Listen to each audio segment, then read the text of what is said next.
विष्णुपादाय कृष्णपृष्ठाय भूतले श्रीमते भक्ति वेदांत स्वामीति नामिने नमस्ते सरस्वती देवे गौरवाणी प्रचारिणे निर्विशेष शून्यवादी पाश्चात्य देशतारिणे।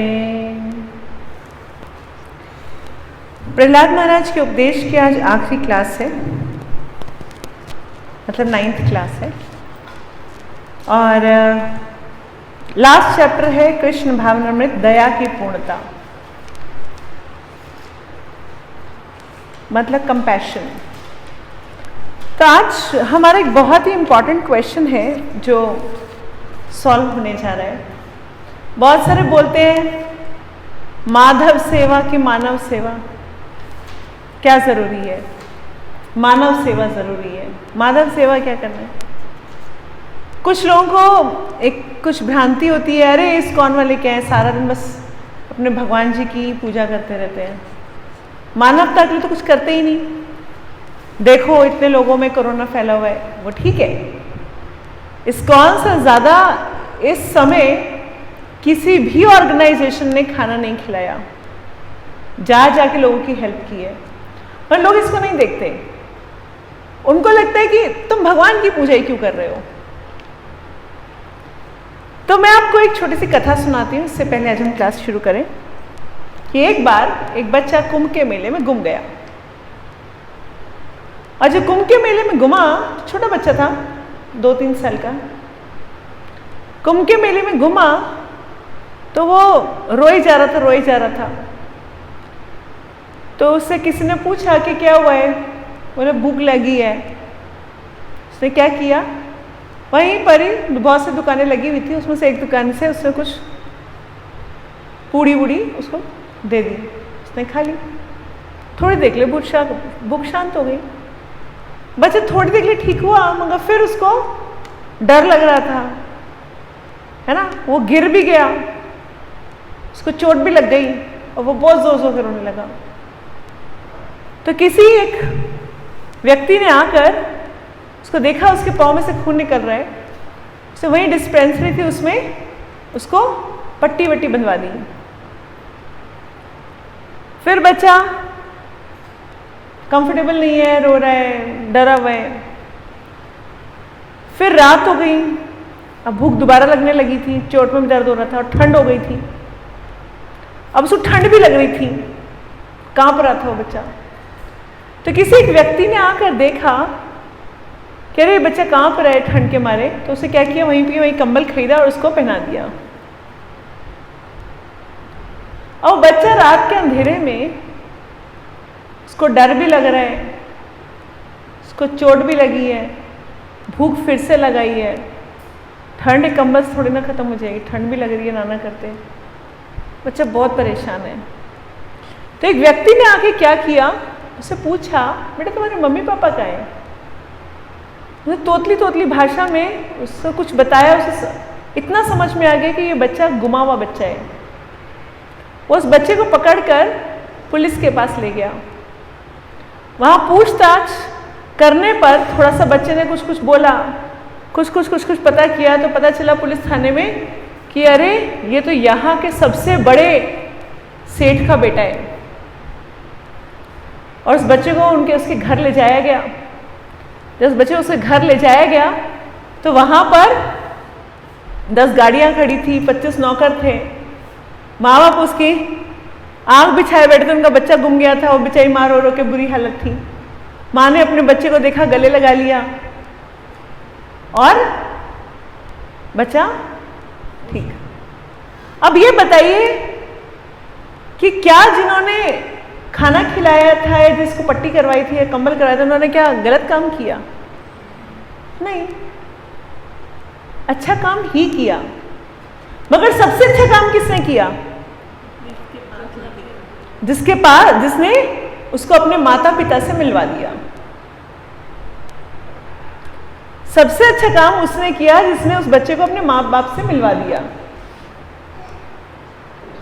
ठीक कह रही हूं मैं? बिल्कुल ऐसे ही जो लोग गरीबों कंबल बांटते हैं, खाना खिलाते हैं या हॉस्पिटल बनवा रहे होते हैं वहां दान कर रहे तो गलत काम नहीं कर रहे, सही काम कर रहे हैं। मगर श्रील प्रभुपाद कहते हैं द बिगेस्ट कंपैशन, जो सबसे बड़ी दया है वो क्या है? भगवान से जोड़ देना। जब हम भगवान से किसी को जोड़ देते हैं तो भगवान तो यहाँ पे तीनों लोगों के स्वामी हैं, तो वो अपने जब असली माँ बाप से मिल जाते तो उसको फिर किस चीज की कमी है? किसी चीज की कमी है ही नहीं। मैं एक छोटे से एग्जाम्पल से एक और समझाती हूँ। ये मेरा प्रैक्टिकल लाइफ एग्जाम्पल है। बहुत पहले की बात है, सन 2000 की बात है। मेरे पास एक लेडी काम किया करती थी घर में, तो वो सुबह 8 बजे आती थी, रात को 8 बजे जाती थी, उसका ये टाइम था। और उसका पति हमेशा उसको दारू पीता था, जुआ खेलता था और हमेशा उसको मारता पीटता रहता था। तो बहुत बार ये होता था कि मैं सुबह जब उठ के अपना गेट घर का खोलती थी तो बाहर वो सोई हुई मिलती थी, वहीं पर ही पड़ी हुई मिलती थी। अरे तू यहाँ पे कैसे? क्या करूँ दीदी, उसने वो झुग्गियों में रहा करती थी वहीं पर, उसने मुझे बहुत मारा, कल रात को पी के आया, मुझे बहुत मारा, देखो मेरी हालत देखो। उसकी बहुत बुरी कंडीशन थी। और उसके जो 2 बड़े बेटे थे वो लगभग 14-15 साल के बच्चे थे उसके। तो वो दोनों बच्चे क्रिमिनल्स बन गए थे। कभी किसी की चेन स्नैच करना है, कभी किसी का मोबाइल फ़ोन छीन लाना है, तो रोज़ उनके पीछे पुलिस पड़ी रहा करती थी। दोनों बेटे भी ऐसी ही लाइन पे आ गए थे। बहुत ज़्यादा परेशान थी वो, हमेशा बोलते थे मैं सुसाइड कर लूँ, मैं सुसाइड कर लूँ। तो मैंने उसको बोला कि ये सब छोड़, तो एक काम कर, तो घर में ना अपने जो सुबह आती है तो भोग लगा के आया कर भगवान को, और वो ये सबको भोग बना के खिला, और ये पकड़ माला, और आज से माला करनी शुरू कर दे। वो ऑनेस्टली सारा दिन घर में होती थी, कोई काम ज़्यादा था नहीं, तो उसने अपनी पूरी 16 माला आराम से 16 के 32 माला भी करती थी घर में बैठ के। और सुबह भी जब नाश्ता बना के आती थी, फैमिली का पूरा घर का बना के आती थी, तो भोग लगा के भगवान की मैंने उनको छोटे सा फोटो वगैरह देती थी, प्रभुपाद की फोटो देती थी। तो उन्होंने अपने घर में स्थापित कर लिया था, झुग्गी थी उसके पास, तो उसमें छोटा सा उसने भगवान जी का फोटो वगैरह लगा लिया था और वहाँ पे भोग लगाती थी। और रात को भी जब जाके खाना बनाती थी तो वहाँ पे फिर से भोग लगा के सबको खिलाती थी। और उसने घर में प्याज लहसुन वगैरह लाना बंद कर दिया था। वो जो करते थे वो करते थे बच्चे वगैरह, मगर घर में उसने पकाना बंद कर दिया था।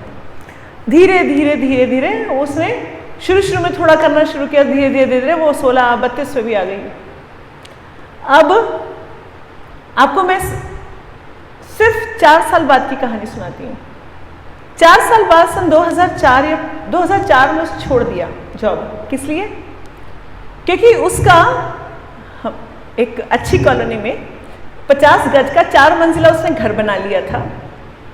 उसके पति ने सब दारू ये वो छोड़कर अपने आप उसने क्या किया, वो जो ग्रीन वाली ऑटो होती है जो सामान वाली होती है वो चलानी शुरू कर दी। उसके एक बेटे ने कैब डाल ली, उबर वगैरह टाइप में, उसे उबर नहीं थी, उस जो गुड़गांव तक की टैक्सी होती है वो डाल ली। और एक ने चश्मा का काम शुरू कर दिया। और शादी भी हो गई दोनों बेटों की, बहुएं भी आ गई। और उसके बाद उनके वो उसे जॉब इसलिए छोड़ी क्योंकि उसकी जो बहू थी वो प्रेग्नेंट थी, तो उसने कहा था कि मेरे को अपना बच्चे को देखना है, कोई बात नहीं जा। अब आप सोचिए, मैं उसको कितने भी कपड़े दे देती या उसको मैं कितना भी खाना दे देती, क्या उसका घर सुधर पाता? 50 गज का ही सही, 4 मंजिला एक झुग्गी में जो रहती है ना, ऐसी के साथ ऐसे को, मतलब हर मेंबर के लिए एक फ्लोर है घर के, इतना ठीक ठाक अच्छा घर बनाया। मेरे को भी बुलाया उसने अपनी घर की इनॉग्रेशन पे, बहुत सुंदर बनाया था, मतलब एक रीजनेबली गुड। तब सोचिए कि 4 साल के अंदर क्या कोई सोच सकता है कि मैं उसको कितने भी कपड़े दे देती, मैं उसको कितना भी पैसा दान दे देती, मैं उसको कितना भी खाना दे देती, मैं कितने भी कुछ करवा लूं, क्या उसका ये जो स्थिति है कैसे भी करके मैं या कोई और ला सकता था? नहीं। भगवान के उसमें रहने लगी है ना। इतना अच्छा उसको मिला, उसने फटाफट फटाफट में जप शुरू किया, भगवान के जप करती रही और एक दिन क्या हुआ, भगवान ने उसका हाथ थामा और फटाफट फटाफट वो आगे निकल गई। तो ये कोई इंसान कर सकता है नहीं, क्योंकि हम एक बार भंडारा लगाएंगे, एक बार लोगों को खिलाएंगे, दोपहर तक उनको फिर से भूख लग जाएगी, दोपहर में हमें फिर से भंडारा लगा दें, फिर से रात को भूख लग जाएगी। कितना खिला सकता है कोई इंसान। एक बार एल्फ्रेड फोर्ड को, जो हमारे अमरीश प्रभु हैं, पूछा गया कि आप क्या टीओवीपी मंदिर बनवा रहे हो, ये मंदिर बनवा रहे हो आप मायापुर में, वर्ल्ड का सबसे बड़ा मंदिर बनवा रहे हो, क्यों बनवा रहे हो, इससे अच्छा तो बड़ा अस्पताल बनाया होता। तो उन्होंने पता क्या जवाब दिया, उन्होंने जवाब दिया कि मैं एक ऐसा अस्पताल बना रहा हूं जिसमें आने के बाद दूसरों को बीमारी लगना बंद हो जाती है ना। इतने लोग, अभी पीछे बिल गेट्स ने इतना अरबों डॉलर्स दिए, किसके लिए, एड्स के इलाज के लिए। बोला जब वो कोई इंसान यहां आ जाता है इस मंदिर में, तो उसके बाद उसको एड्स हो ही नहीं सकता, उसको बीमारी लग ही नहीं सकती, क्योंकि वो 4 नियम में इतनी स्वच्छता का पालन करेगा, 4 नियम करेगा ना, उसको कैंसर होएगा, है ना। लोग गुटखा खा रहे हैं, शराब पी रहे हैं, तो उसको कैंसर हो रहा है। जब उसको बीमारी नहीं लगेगी तो हम तो एक ऐसा अस्पताल बना रहे हैं जहां पर लोगों को बीमारी लगना बंद हो जाएगी। तो बात बिल्कुल ठीक है, लोग एड्स के लिए इतना इतना पैसा खर्च करते कि एड्स के इलाज के लिए, एक बार कोई इस्कॉन में आ जाए, इन सारी बुरी आदत से छूट जाएगा, तो उसको एड्स कहां से हो जाएगा, हो ही नहीं सकता। तो कहने का अर्थ ये है कि सबसे बड़ा कंपैशन क्या है, तो श्रील प्रभुपाद और इवन प्रहलाद महाराज, सत्यों में प्रहलाद महाराज क्या बोल रहे हैं कि किसी को भगवान से जोड़ना सबसे बड़ा दया है। तो किसी के ऊपर दया करनी है तो क्या करिए, उसको भगवान से जोड़ दीजिए। जब वो भगवान से जुड़ जाएगा तो उसको कौन ध्यान रखेगा, ठाकुर जी रखेंगे। और जिसका ध्यान खुद स्वयं भगवान रख लेंगे, उसका कोई इंसान क्या कर सकता है, कितना ध्यान रख सकता है कोई किसी का। मगर जिसको भगवान ने अपनी गोदी में संभाल लिया, जिसको भगवान ने अपनी शरण में संभाल लिया, उसका तो कोई कुछ नहीं कर सकता। मारे कृष्णा राखे के, राखे कृष्णा मारे के, है ना। तो जिसको बचाने वाले स्वयं भगवान हो जाए, उसके सामने तो दुर्योधन की पंचरंगी सेनाओं, है ना, तो भी कोई कुछ नहीं बाल बांका कर सकता, कुछ नहीं हो सकता। तो यहां पर उन्होंने कहा कि शिशु असहाय होता है, अतएव वह अपने माता पिता की दया पर आश्रित होता है। वह कहता है माँ मुझे यह वस्तु चाहिए, माँ कहती है हाँ बेटा दे रही हूं। हर जीव पर दयालु होना चाहिए और उन पर दया दर्शानी चाहिए। तो दया कैसे दर्शाते हैं, भगवान से उनको जोड़कर। तो अगला पूरा पैराग्राफ ये समझाया गया है कि जब हम किसी को कृष्ण भावनामृत प्रदान करते हैं तो वो सबसे बड़ी दया है। क्योंकि ऐसे बहुत सारे लोग होते हैं, बोलते जो शिक्षा का ध्यान दे दो जी, है ना। तो प्रभुपाद कह रहे हैं कि बहुत बड़े बड़े शिक्षित लोग भी, उनके अंदर भी ठगने की टेंडेंसी है। पैसा कमाने के लिए वो बड़े बड़े, जैसे अब हम रोज देखते हैं यूट्यूब पे ऐड आ रही होती हैं, बहुत बड़े बड़े एजुकेटेड लोग क्या कर रहे होते, ऐड कर रहे होते, किस चीज के लिए, सिर्फ पैसा चाहिए, बाकी वो बुद्धू बनाएंगे, कुछ भी कोर्स दे देंगे। बहुत बढ़िया बढ़िया रैपर होते हैं, बहुत बढ़िया बढ़िया ऐड होती है, अंदर कुछ नहीं निकलता। तो इसीलिए प्रभुपाद कह रहे हैं भले ही वे शिक्षित क्यों ना हो, उनकी योजना ठगने की रहती है। हमें इसका व्यवहारिक अनुभव है। वे लोग उच्च शिक्षा प्राप्त होते हैं और अन्य योग्यताओं से युक्त होते हैं, ये सुंदर वेशभूषा धारण करते हैं, किंतु इनकी मनोवृत्ति निम्न होती है। तो अभी कुछ साल पहले क्या हुआ कि एक न्यूज आई, हमारी दिल्ली में कुछ शॉप पे कॉन्सेप्ट चला था, उसको कहते हैं शॉपलिफ्टिंग। शॉपलिफ्टिंग क्या होता है, किसको पता है? शॉप लिफ्टिंग का मतलब होता है शॉप में से सामान उठा लेना, दुकान में से सामान उठा के ले जाना। काउंटर पे सामान रखा है, या जैसे मॉल में वो ट्रॉली में होता है, चोरी करके ले गए, चोरी करना, तो उसको शॉप लिफ्टिंग कहते हैं। तो कौन पकड़ा गया? दिल्ली यूनिवर्सिटी के हस्बैंड वाइफ दोनों के दोनों प्रोफेसर हैं। कम से कम 1.5 से 2 लाख रुपए महीना एक की सैलरी है, राइट? बढ़िया कार में चलते हैं, बहुत बढ़िया बंगला है, मगर सोने की दुकान में, ज्वेलरी हाउस में जाकर क्या कर रहे हैं? शॉपलिफ्टिंग। कैमरा, सीसीटीवी कैमरा में पकड़ में आए। तो सोचिए कितना लालच है कि वो जो इंसान, दोनों हस्बैंड वाइफ मिला के जो 3.5-4 लाख रुपए कमा रहे हैं और जिंदगी भर की पेंशन है, ऐसे लोग भी सोने की दुकान में जाके क्या कर रहे हैं? चोरी कर रहे हैं।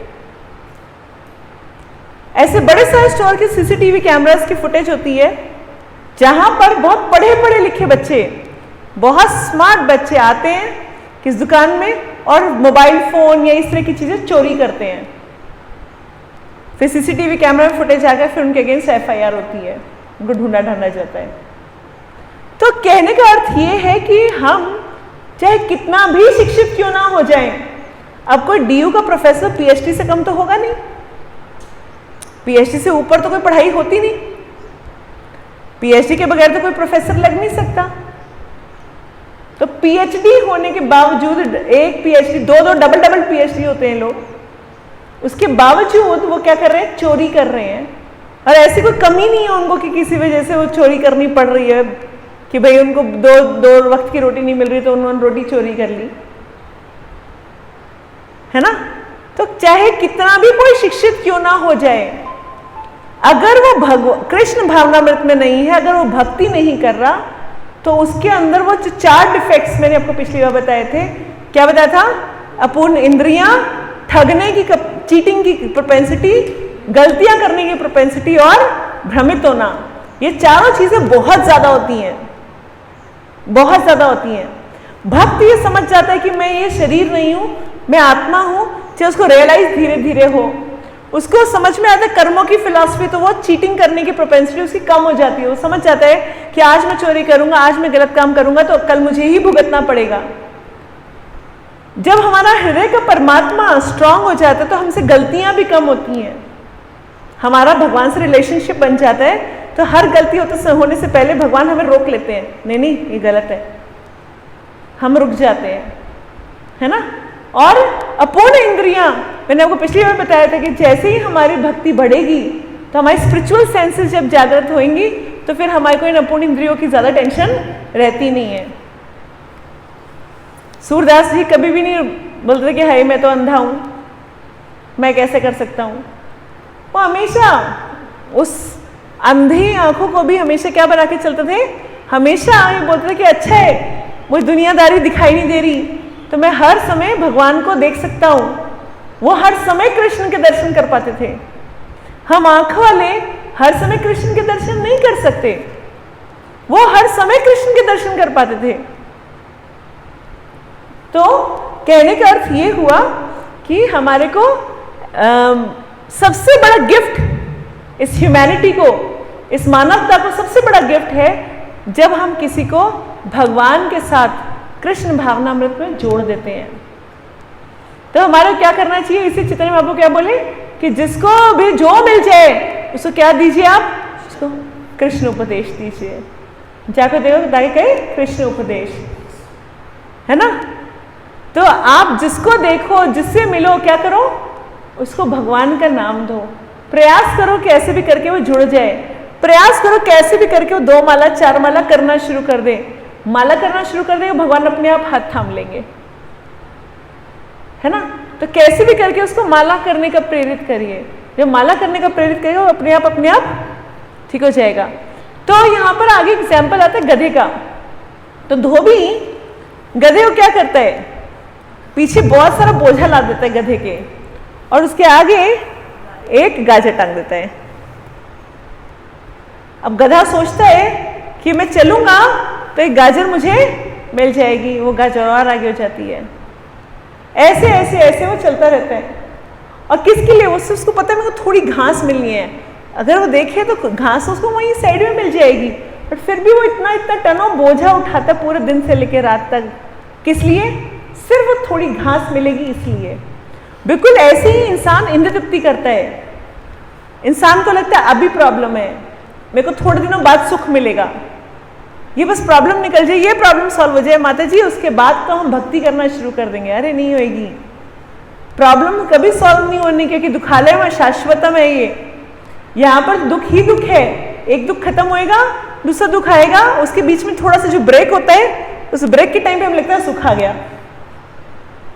एक दुख उसके बाद दूसरा दुख आते रहना है, जाते रहना है, वो तो आते ही रहना है, उसको वो रेकरिंग प्रोसेस है, उसको आना ही है। तो वो जो बीच में, जिस दुख के बीच में, दो दुखों के बीच में तो थोड़ी देर ब्रेक मिल गया है ना, तो उससे हमें लगता है अरे हम तो बड़े सुखी हैं। चौड़ा रहता है इंसान, अरे मेरे से ज्यादा पावरफुल कोई नहीं है। मगर इंसान की पावर कितनी है? 98.6 तक तो बिल्कुल ठीक रहता है, और 0.4 बढ़ते ही सीधा घाट पे बैठ जाता है ना। इंसान की असली पावर का, असली ताकत का अंदाजा अब हो रहा है, जहां एक ऐसा इनविजिबल शत्रु कहीं पे भी आके आपको पकड़ लेगा, चाहे आप सबसे बड़ा राजा क्यों ना हो, चाहे प्रिंस चार्ल्स क्यों ना हो, है ना, आपको उसने घेर लिया तो घेर लिया, उसके बाद तो इलाज भगवान के हाथ में है। भगवान ने चाहा तो ठीक हो जाएंगे, नहीं होंगे तो नहीं होंगे। सब एक दूसरे से डर है। हाँ, वो जो सारा दिन एबो में लोग रहते थे, सारे दिन रात उल्टे सीधे क्लबों में, यहाँ वो सब बंद। और एक ऐसा शत्रु, एक ऐसा वो जो कोई शक्ल देखकर, गरीब अमीर देखकर, बच्चा बूढ़ा स्त्री देखे नहीं कुछ कर रहा, वो जिस मर्जी को कर रहा है, जिस मर्जी को लग रहा है। तो इंसान की ताकत क्या है? वो देख रहा है ये तो अमेरिका वासी है, तो बहुत ताकतवर है, बहुत अमीर है, इसको नहीं लगूंगा, ये तो बेचारा गरीब है, इसके ऊपर लग जाता हूं। नहीं, ये देखते नहीं, ये काला है, ये गोरा है, इसके ऊपर लग जाता हूं। नहीं, ये स्त्री है, ये पुरुष है। नहीं, ये बिजनेसमैन है, ये बेचारा गरीब सर्विस करता है। नहीं, ऐसा कुछ भी नहीं है। वो कहीं कोई धर्म, कोई जाति, कोई नस्ल कुछ नहीं देख रहा। तो इससे हमें पता चलता है हमारे इंसान की ताकत कितनी है। हमने जबरदस्ती उसको अपने बहुत सारी परिधियों में बांट रखा है, मैं ये, मैं वो, मैं ऐसा, मैं वैसा। ये सिर्फ हमारी क्या है? भ्रम, इल्यूजन। और जब हम भक्ति करते तो इल्यूजन हमारे सबके टूट जाते हैं। अब हम ये नहीं कहते कि अरे हम तो गुजराती हैं, हम तो हरियाणवी हैं, हम तो यूं हैं, हम तो यूं हैं, हमें सब भूल जाते हैं। हम क्या है? भक्त हैं। कितने ही देशों के कितने ही लोग जब मिलते हैं तो क्या बन जाते हैं? वो सब कैसे बिहेव करते हैं? एक ही तरह से। जब आप भी इंसान है, मैं भी इंसान हूं, मैं भी भक्त हूं, तो आप भी भक्त हैं। तो लास्ट लाइन जो प्रभुपाद कह रहे हैं उसको पढ़ लेते हैं। प्रहलाद महाराज अपने आसुरी मित्रों से अनुरोध करते हैं। उनके आसुरी मित्र कौन है?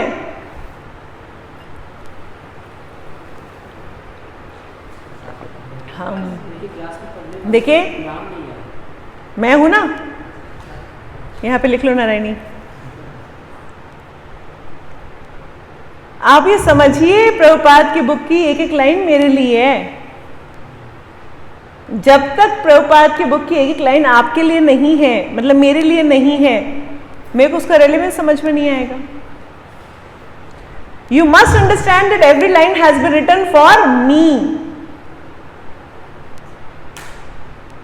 तो प्रहलाद महाराज के आश्रय मित्र कौन है? मैं। तो प्रहलाद महाराज अपने आश्रय मित्रों को अनुरोध करते हैं कि ये विचार त्याग दे कि भगवान नहीं है। यदि हम इस व्यर्थ के विचार को त्याग दें तो हमारी अनुभूति से परे रहने वाले परमेश्वर प्रसन्न हो जाएंगे और हम पर दया करेंगे। भगवान की दया की जरूरत है हमें। कौन सी अनुभूति? कि भगवान नहीं है। इस अनुभूति को त्याग दें। क्या ये अनुभूति हमें है? इसका टेस्ट मैंने पिछली बार लिया था कि आपने भगवान को देखा है। तो हमें भगवान की अनुभूति है? नहीं है। कहाँ है? हमने सबने ना ना कर दिया था, नहीं देखा। भगवान है? आपने उनको देखा है? रोज देखते हैं, सुबह भी देखते हैं, दोपहर भी देखते हैं, शाम को देखते हैं, रोज देखते हैं। क्या उनसे कोई बातें की हैं? रोज करते हैं। वो रोज आके उनको बोलते हैं, तुरंत तुरंत। पूरी होगी नहीं होगी वो उनकी मर्जी है, मेरा काम नहीं है वो जानना। मेरा काम नहीं है ये समझना कि मेरी पूरी होगी कि नहीं होगी, वो उनका टेंशन है। वो अगर ठीक समझेंगे, सही समझेंगे तो कर देंगे, नहीं समझेंगे तो ठीक है। जैसे कभी बच्चे हैं रो रहे होते हैं, मुझे आइसक्रीम चाहिए, आइसक्रीम चाहिए, तो मम्मी क्या बोलती है? अरे गला खराब है तेरा, ऑलरेडी गला खराब है, और ज़्यादा खराब हो जाएगा। तो क्या बोलती है? नहीं करेंगे ना। तो बच्चे बोले है ही नहीं मम्मी, मेरी बात नहीं सुनती, मैं इसलिए मम्मी को मानता ही नहीं। ये सुनते नहीं है ना मेरी, आइसक्रीम मांग रहे दी नहीं। तो बिल्कुल ऐसे ही भगवान हमारी एक एक चीज देख रहे हैं, सुन रहे हैं, हमें संभाल रहे हैं, मगर कर वो रहे हैं जो हमारे लिए ठीक है, क्योंकि वो हमारे परम हितैषी हैं। देवी देवताओं को जितना उनको कहो उतना कर देंगे, उनका कॉस्ट पे करिए, उनको आराम से मिलेगा आपको। भगवान ऐसे नहीं करते हैं। भगवान वही कार्य करते हैं जो हमारे लिए सही हो। हम कितना मर्जी रोले रगड़ लें, चाहिए चाहिए चाहिए, अगर वो हमारे लिए सही नहीं है तो भगवान हमारे को सैंक्शन नहीं करते। खास करके भक्तों को, भगवान भक्तों को वही चीज देते जो उसके लिए सही हो। और दुख भी आते हैं तो भगवान ऐसे रखते हैं। मैंने सुनाया था आपको, बोला बाइबल में आता है। एक बार प्रभुपाद से पूछा कि अगर हम क्रिश्चियन बाइबल पढ़े तो प्रभुपाद ने कहा पढ़ो ना, ये तो प्रॉब्लम है कि तुम बाइबल नहीं पढ़ते। बाइबल ठीक से पढ़ लो तो भी तुम कृष्ण कॉन्शियस हो जाओगे। कृष्ण, कृष्ण से जैसे द्रुपद से बना द्रौपदी, ऐसे कृष्ण से बना क्राइस्ट। आ लगता है ना उसमें, है ना? तभी वो बोलते, क्राइस्ट क्या बोलते हैं? मैं तो भगवान का बेटा हूं, I am son of God. लोग नहीं समझते इस बात को। तो कहने का अर्थ ये है कि अच्छा, मैं बाइबल को सुनाई थी, आपको सुनाया था मैंने एक बार, कि एक बार क्या हुआ कि एक इंसान भगवान के पास पहुंचा। सुनाया था, अभी याद आ जाएगा। एक बार एक इंसान बहुत अच्छा भक्त था, वो भगवान के पास पहुंचा तो भगवान उसकी पूरी जिंदगी रिवाइंड करके दिखा रहे थे उसको। थोड़ा सिंबॉलिक था, उसको दिखा रहे थे। तो जब उसको उसने अपनी सारी जिंदगी देखी तो उसने कहा, देखो भगवान, एक बात नोटिस की मैंने, जहां जहां मैं चल रहा था मेरे कदम भी थे, मगर पीछे पीछे किसी और के कदम भी थे, साथ साथ किसी और के कदम भी थे। तो भगवान ने कहा, बुद्धू, वो मेरे थे, मैं हमेशा तेरे साथ था।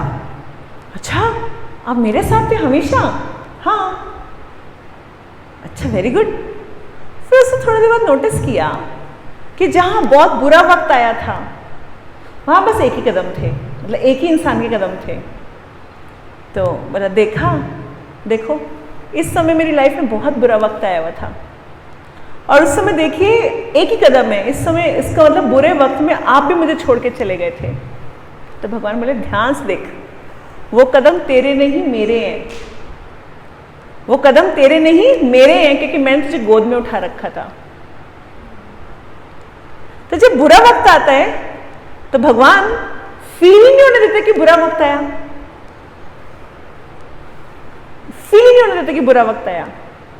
भगवान क्या करते हैं? हमेशा गोद में उठा लेते हैं। बस हमें उन पर विश्वास होना चाहिए। भगवान कहते हैं, जितना तुम्हें मुझ पर विश्वास है उतनी मैं कृपा कर सकता हूं, परसेंटेज उतनी रहेगी। 100% है तो 100% कृपा रहेगी, 80% तो 80% रहेगी। हमारे मन में अभी भी क्यों, क्या, कैसे, ये वो है, तो इसका मतलब हम अभी 5-7% पे हैं, तो उतनी दया होगी। ठीक है, तो आज के प्रश्न आप नहीं पूछेंगे तो मैं पूछ लूँगी, मैं अपनी तैयारी करके आई हूँ। पूछिए।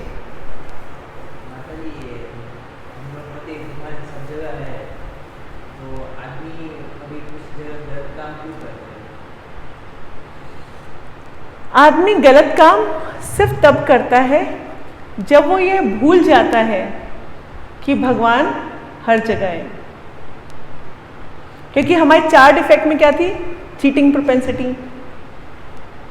हमारे 4 डिफेक्ट में है कि 4 डिफेक्ट्स में है कि हमें चीटिंग प्रोपेंसिटी है, और हम इल्यूशन भी हो जाते हैं, बार बार हम भूल जाते हैं। इल्यूशन का मतलब भ्रमित होना। भ्रमित क्या है? यहाँ भगवान नहीं है, यही भ्रम है। तो हमारे जो 4 डिफेक्ट हैं उसकी वजह से हम गलतियां करते हैं, गड़बड़ करते हैं, बुरे कर्म करते हैं। मगर जैसे जैसे हम परमात्मा के पास आते जाते हैं भक्ति करके, परमात्मा बहुत स्ट्रांगली मना कर देते, नहीं नहीं देख शुभम, ये गलत काम है। खट खट मना कर देंगे, बोलेंगे हाँ हाँ गलत है, नहीं करूँगा नहीं करूँगा, छोड़, मुझे क्या करना है, यू नो, ऐसे बोलते हैं। मगर जो भगवान से बहुत दूर है, कोसों दूर है, परमात्मा हृदय में रहने के बाद भी वो नहीं समझते, तो भगवान इसको शुरू में एक आधी बार वार्निंग देते हैं, बोलते हैं जान रहे, इसको जो कर्म करना है इसे तो करना ही है, इससे फंसना ही है। जैसे माँ बाप भी होते हैं, अगर बेटा बहुत ही खराब हो तो माँ क्या करेगी? 2 बार बोलेगी, 5 बार बोलेगी, 7 बार बोलेगी, 10 बार बोलेगी, 25 बार बोलेगी, 100 बार बोलेगी। बट 101 बार वो क्या करेगी? ठीक है भैया, तो जो करना है वो कर, मेरी बला से। नहीं, ऐसा विचार आता ना, ठीक है अब क्या कर सकते हैं, मैंने तो उसको बहुत समझा लिया, नहीं सुनता। ऐसे भगवान करते हैं, भैया मैंने बहुत समझा लिया, नहीं सुनता।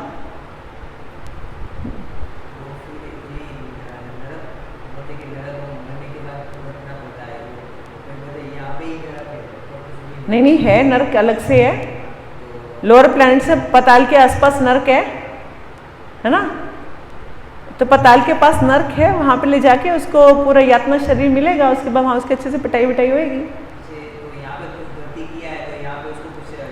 देखिए अगर गलती हुई है, बुरा काम किया, तो 2 लेवल होते हैं बुरे काम करने का। एक, उसका जो रिजल्ट है, उसका जो रिपरकशन आना है, वो शरीर झेल सकता है, तो फिर अगले जन्म में दुखों के फॉर्म में वो आ जाएगा। तो जितने भी पाप हमारे ऐसे हैं जिसके ऊपर जो आना है वो हमारे को उतना आना है कि हम उसको इस शरीर में किसी और जानवर के शरीर में झेल सकते हैं, तो फिर उसको भगवान नरक में नहीं भेजते, उसको क्या करते हैं, नए शरीर में दुखों के फॉर्म में आ जाते हैं वो। मगर जब पाप इतने ज्यादा हो जाते हैं कि वो किसी शरीर के अंदर उसको उतनी नहीं मिल सकता, तो फिर उसको एक स्पेशल शरीर मिलता है, यातना शरीर। वो शरीर क्या है, वो मरता नहीं है, पेन पूरा होता है, तो उसको नीचे नरक में भेज देते हैं, यमदूत ले जाके उसको नरक में ले जाते हैं, उसको कढ़ाई में तलते हैं, उसको काटते हैं, उसको कुत्तों को खिला देते हैं, काट काट के कुत्ते उसको चीर चीर के खाते हैं, है ना, बहुत कुछ होता है वहाँ पर। बट वो पूरा कढ़ाई में तलेगा, उसको उतना दर्द होएगा, जैसे हम सपोज हमारी उंगली जल, कितना दर्द होता है, पूरा कढ़ाई में तल दिया जाए तो कितना दर्द होएगा, उतना दर्द होता है, वो मरता नहीं है, क्योंकि वो यातना शरीर है। नहीं, यातना शरीर मिलता है, एक नई तरह का शरीर मिलता है जो सिर्फ पेन लेने के लिए मरता नहीं है वो। और ये हमारा स्थूल शरीर जैसा नहीं होता, वो स्थूल शरीर जैसा नहीं होता, एक डिफरेंट तरह का शरीर होता है वो। अब जिसकी बॉडी इतना पाप किया, इतना पाप किया कि उसकी बॉडी के अंदर आप दे ही नहीं सकते उसको इतना दुख, तो उसको फिर नरक लेके जाएंगे, उसको वहां पे उसको उसका पाप भुगतना पड़ेगा। फिर जब उतने पाप लेवल पे आ जाएगा कि वो कम से कम अगले शरीर में जा सकता है, फिर उसको अगले शरीर में छोड़ देते हैं। ठीक है, सूक्ष्म बॉडी तो हमेशा हमारे साथ ही रहेगी, तो इस सूक्ष्म बॉडी के ऊपर एक और शरीर मिल जाता है, यातना शरीर। जैसे ग्रॉस शरीर मिला हुआ ना, ऐसे वहाँ पे एक और कवरिंग मिले, एक और बॉडी मिलती है, उसको कहते हैं यातना शरीर।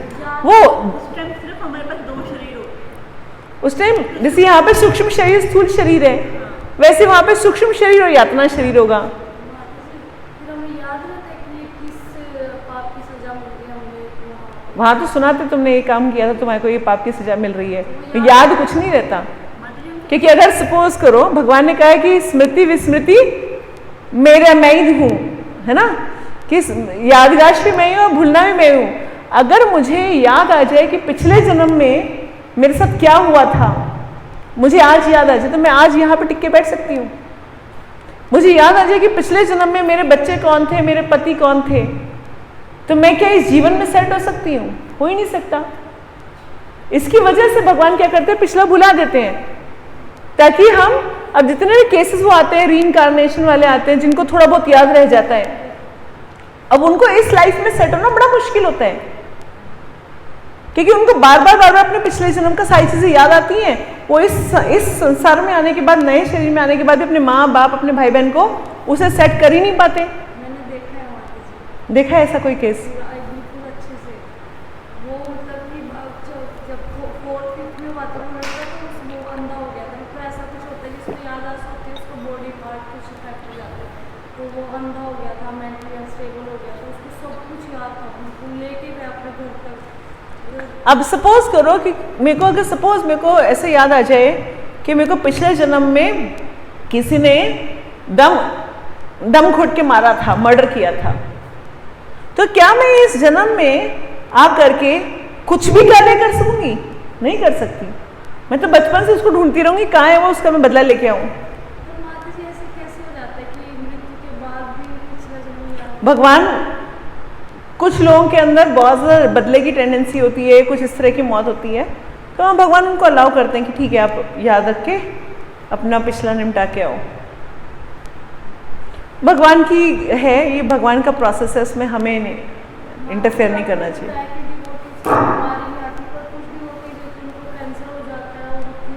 ठीक है ना, क्या प्रॉब्लम है? देखो बड़ी सीधी सीधी मैथ्स है। आपको क्वेश्चन ये है कि कभी कभी हम देखते हैं कि डिवोटीज को बहुत सारी प्रॉब्लम्स आती हैं लाइफ में, बहुत प्रॉब्लम्स आती हैं, सिर्फ एक नहीं, बहुत सारी प्रॉब्लम्स आती हैं पूरी लाइफ। कई बार हम देखें डिवोटीज की लाइफ भी काफ़ी स्ट्रगलिंग होती है, तो क्यों? तो ये तो भगवान ने नहीं कहा कभी भी कि भाई भक्ति करोगे तो तुम्हारे को सुखी सुख मिलेगा। अभी छोटा सा मैथ सिखाती हूँ। सपोज करो कि मैंने 1 करोड़ पाप कर रखे थे, सिंपल मैथ्स, 1 करोड़, कितने जीरो होंगे? 7 जीरो। और मैं बिल्कुल घोर भौतिक इंसान हूं, मैंने कोई भक्ति वक्ति नहीं कर रखी, और मान लो कि मेरे को 1 करोड़ जन्म लेने हैं अभी, तो 1 करोड़ पाप डिवाइड बाय 1 करोड़ जन्म, कितना पाप एक जन्म में आया? 1। तो इसकी वजह से क्या नजर आएगा? अरे ये तो मटेरियलिस्टिक लोग हैं, कितना टेंशन फ्री है, तो मस्ती मार रहे हैं सारा टाइम, एक आदि दुख आया, इनके तो कोई दुख ही नहीं आया, तो मस्ती मार रहे हैं, है ना। जितने लोग ये बुरे होते हैं, पॉलिटिशियन ये वो जो बहुत गंदे काम करते हैं, अल्टीमेटली लगते सारी उम्र तो ऐश मार रहे हैं, क्या दुख आया? एक आदि दुख आया, बस उसको खास टेंशन नहीं है इनको तो।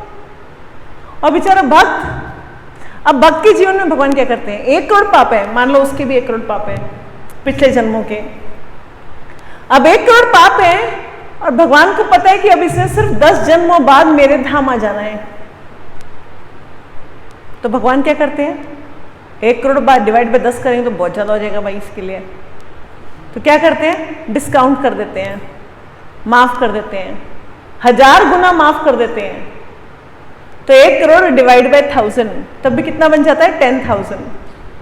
अब बोलेंगे 10,000 है तो वो तो इसको डाल देते हैं, है ना, 1000 से डिवाइड करते हैं, 1000 से 100 से डिवाइड कर देते हैं, ऐसे डिवाइड करते हैं डिपेंडिंग ऑन भक्ति, उसको डिवाइड कर देते हैं। उसके बाद बच गया 10,000।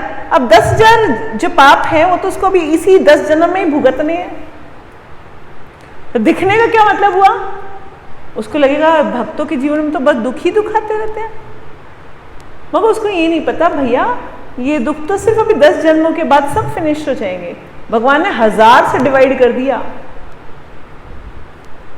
2000 के नोट को अगर 1000 से डिवाइड कर दिया जाए 2 रुपए बच जाएंगे, है ना। कहाँ 2000 का नोट, कहाँ 2 रुपए का नोट। अब तनख्वाह में 2000 की जगह 2 रुपए का नोट मिले कैसा लगेगा। मगर भगवान क्या करते हैं, वो 2000 के पापों को डिवाइड करके 2 रुपए में कन्वर्ट कर देते हैं। भाई 2 रुपए का नुकसान होगा, जहां 2000 का नुकसान होता है वो 2 रुपए का नुकसान होता है। तो उससे क्या होता है कि भक्तों को कष्ट आते हैं, मगर उनका जन्म खत्म हो रहे होते हैं ना, 1-2 जन्म बचे हैं, उनको फटाफट फटाफट भक्ति करके यहाँ से बाहर निकलना है, छुट्टी करो, खत्म करो, तो दुख आएंगे, क्योंकि उन इतने पाप हैं, वो अल्टीमेटली कहीं तो खत्म करने हैं, कुछ तो करेंगे, तब तो फिनिश होएंगे, है ना। जैसे हम उस दिन जैनम प्रभु की स्टोरी सुन रहे थे कि लास्ट में उनको ल्यूकीमिया हुआ, ये हुआ, वो हुआ, तो भौतिक स्तर पे भक्त ने सफर किया, मगर अब देखो उनका लास्ट जन्म था। उसके बाद स्वयं प्रभुपाद ने कहा कि वो लोग गोलोक वृंदावन गए हैं। वो अगर वो गोलोक वृंदावन गए तो जितना उनका थोड़ा बहुत बैलेंस बचा था वो खत्म तो करना है। सारा तो उन्होंने अपने सेवा भाव से सब खत्म कर दिया और कुछ भगवान ने माफ कर दिया, बट कुछ छोटा मोटा बैलेंस तो बचता है। जो छोटा मोटा बैलेंस बचा उसको खत्म कर करा के छुट्टी, भगवान बोलते तेरा सब यहाँ पे फिनिश, जा अब तो आजा मेरे धाम में, फिनिश। कहाँ वो 1 करोड़ जन्म घिसते रहते, हर जन्म में दुख दुख दुख दुख, यहाँ कभी सुख है, कभी दुख है, कभी नरक है, कभी स्वर्ग है, ओहो, फिनिश।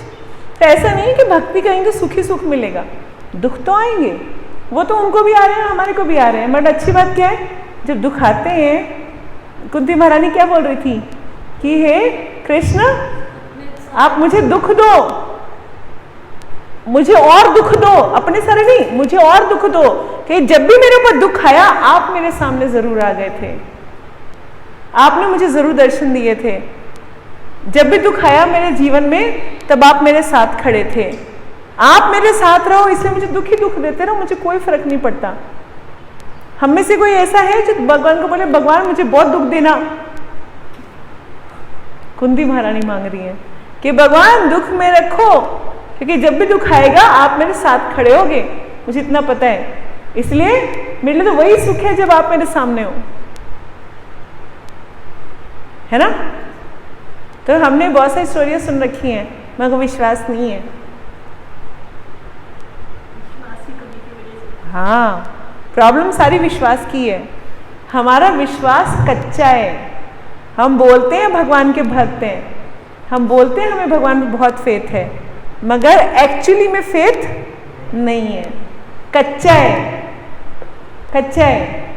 जहां भगवान परीक्षा लेते हैं वहीं हम फेल हो जाते हैं, है ना। जरा सी परीक्षा लेते हैं भगवान तो हम फेल हो जाते हैं। और पता है आपको, अभी तो हमारी परीक्षा भगवान भी नहीं ले रहे। ऐसा कब समय आएगा जब भगवान हमारी परीक्षा लेंगे? अभी तो सिर्फ माया देवी हमारी परीक्षा ले रही होती है। हमारी परीक्षा अभी हम उस लायक नहीं बने कि भगवान स्वयं, सोचो अगर मैं बोलूं प्राइम मिनिस्टर आके मेरी परीक्षा ले रहा है, वाह जी वाह, इसका मतलब मेरे को तो बहुत बड़ी चीज हो गई। खुद मोदी आके खड़े होकर मुझसे परीक्षा ले तो मैं तो तुखम हो गई। तो सोचो ये तो मोदी एक देश के राजा है, मैं तो कह रही पूरे संसार तीनों लोगों के स्वामी अगर आके मेरी परीक्षा लेना शुरू गए तो मैं तो कोई बहुत बड़ी आचार्य बन गई, है ना, बहुत बड़ी भक्त बनूंगी, तभी भगवान जाके परीक्षा लेंगे। अभी तो हमारे छोटे मोटे मच्छरों का तो माया देवी परीक्षा ले रही होती है, और अभी तो माया देवी की परीक्षा के लायक भी नहीं है हम। अभी तो हम अपने पापों को भुगत रहे होते हैं, सोचते हैं कि भगवान परीक्षा ले रहे हैं। अभी तो अपने अपने पापों को खत्म करेंगे तो किस दिन माया देवी परीक्षा के लायक बनेंगे। सोचो आपके सामने दुर्गा देवी, अष्टभुजी दुर्गा आके परीक्षा लेने के लिए आ जाएं, वो भी कोई कम थोड़ी ना है। अष्टभुजी दुर्गा आकर के आपकी परीक्षा ले रही, कम बात है।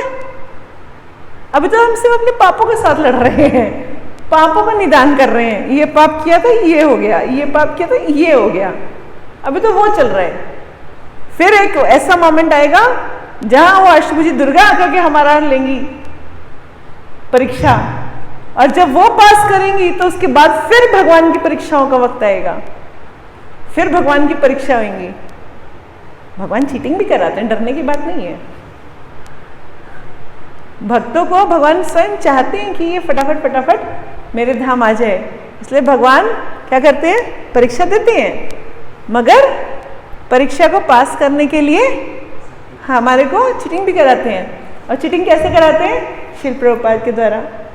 शिल प्रभुपाद ने क्या कहा था, 60% भी ले आओगे, 70% भी ले आओ, 60-70 भी ले आओगे तो मैं ले जाऊंगा गोलोक वृंदावन।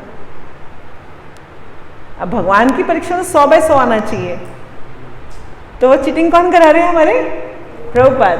तो थोड़ी थोड़ी काम कर लो, थोड़ा थोड़ा अच्छी पढ़ाई कर लो, अच्छी सेवा कर लो। एक जन्म, प्रभुपाद ने कहा एक जन्म मुझे दे दो बस, मैं तुम्हें यहाँ से बाहर निकाल दूंगा। सिर्फ एक जन्म मुझे दे दो। कितने करोड़ों अरबों जन्म तुम यहाँ पर जी के सड़ चुके हो, है ना, छिपकली कॉकरोच सब बन चुके हो। कभी कभी ना मैं, छोटा सा कोई कीड़ा चल रहा होता ना, कई वो फूलों में से निकल रहा, तो मैं कई बार सोचती हूँ कि कभी शायद मैं भी ऐसी होंगी, है ना। तो वो हमें भूल जाते हैं, कह रहे मैं भी ऐसी कीड़ा थी। तो आज हमारे पास ऐसा अपॉर्चुनिटी आया हुआ है कि जहाँ हम भगवान की सेवा कर सकते हैं। और शायद प्रभुपाद हमारे को अपनी गुड बुक में ले लें, अच्छा चलो इसने तो अपना पूरा जन्म मेरी अपने सेवा की, भगवान की सेवा करी, कहीं ना कहीं इस प्रोजेक्ट में हेल्प किया, चल कोई बात नहीं, कर लो कर लो कर लो, धक्का मार लें। हमें बिल्कुल निष्काम भाव से किया, ज़्यादा कुछ चैं पैपे नहीं करी, बड़े अच्छे से सेवा करी, पूरा जी लगा के सेवा करी, तो निकाल ले जाएंगे प्रभुपाद। कोई और प्रश्न? प्रवेश प्रभु जी।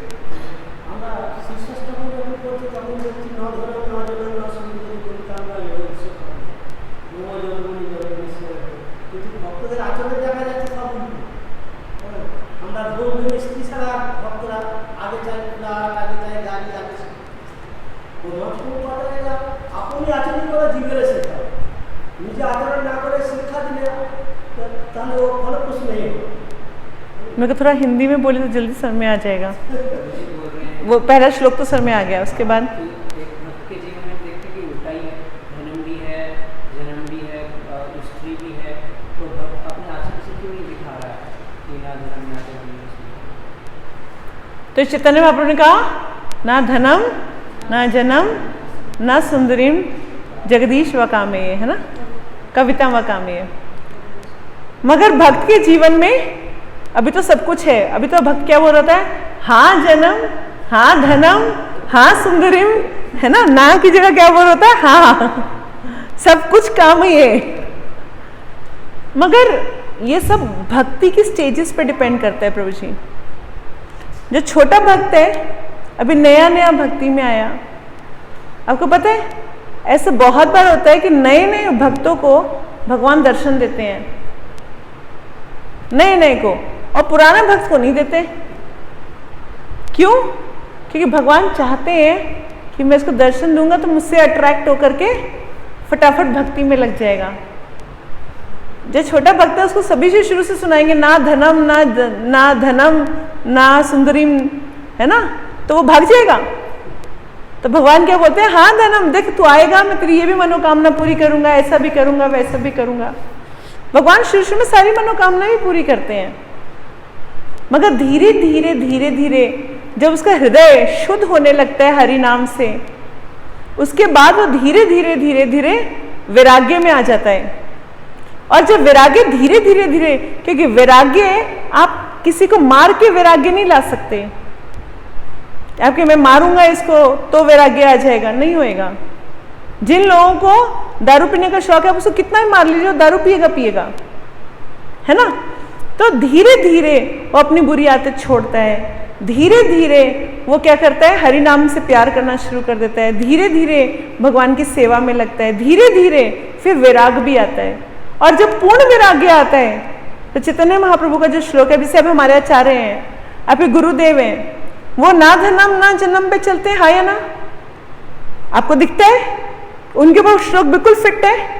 तो एक दिन हम भी इस जन्म में नहीं, अगले जन्म में, 2-4 जन्मों में हम भी ऐसे भक्ति ठीक करते रहेंगे तो क्या होगा, हम भी एक स्थिति पे पहुंच जाएंगे जहां हम पूर्णतः वैरागी में आ जाएंगे। तो धीरे धीरे सीढ़ी, पहली एक ही सीढ़ी जंप में हम 7वीं मंजिल पहुंच जाएंगे, ऐसे कैसे हो जाएगा? तो सीढ़ी एक एक करके चढ़ेंगे तो पहुंच जाएंगे एक दिन।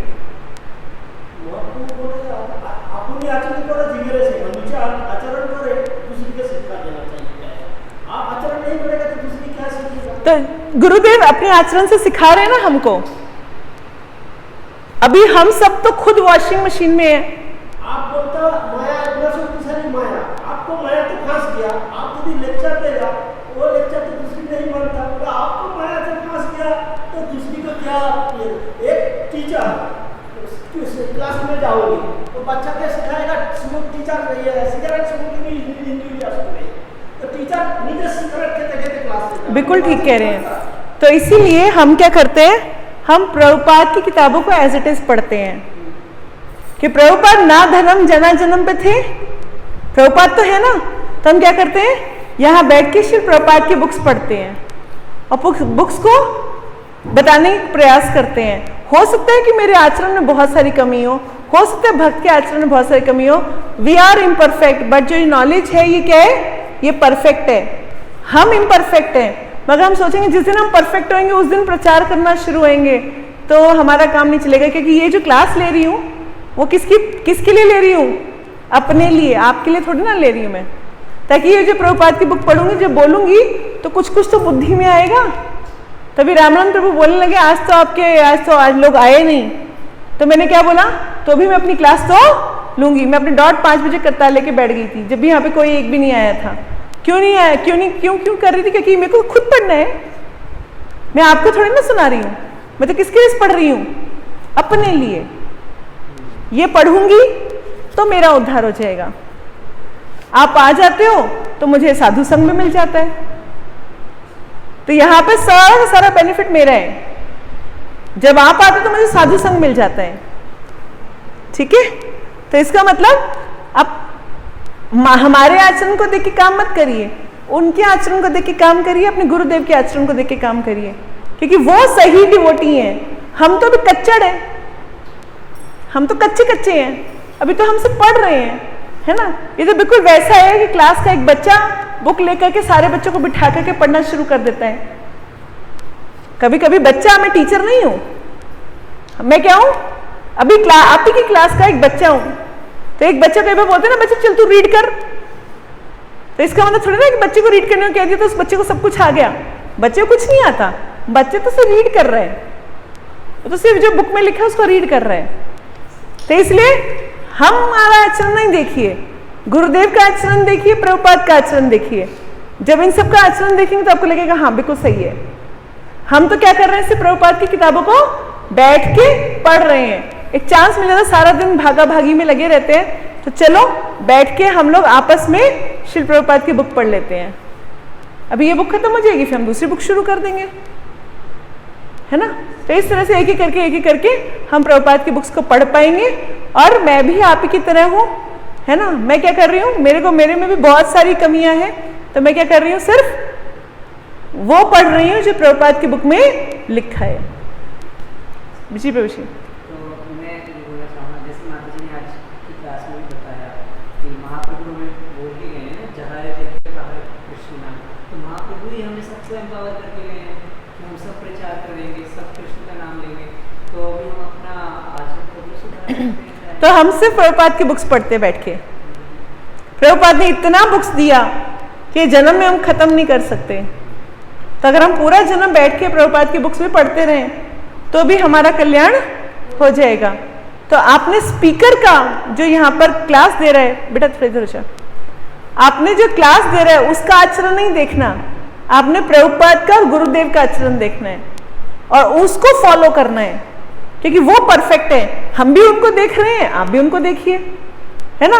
हमें पता है वो कितने अच्छे हैं, हमें पता है हमें कमियां हैं, तो हम क्या करेंगे, धीरे धीरे अपनी कमियों को आज नहीं 10 साल में, 15 साल में, 50 साल में, अगले जन्म में सुधारेंगे, है ना। अगर हम अपना उनको देखेंगे नहीं तो हम सुधरेंगे कैसे। तो हम भी वही देख रहे हैं, आप भी वही देखिए। और कोई प्रश्न? वैसे तो आपने जवाब दे ही किया है, फिर भी मैं 1-2 लाइन में छोटा सा कोई जवाब दे दूँ इसी में। तो ये मान लीजिए जैसे भगवान से हम कुछ विश मांग रहे हैं, तो कुछ चीज़ें मांग रहे हैं जो हमें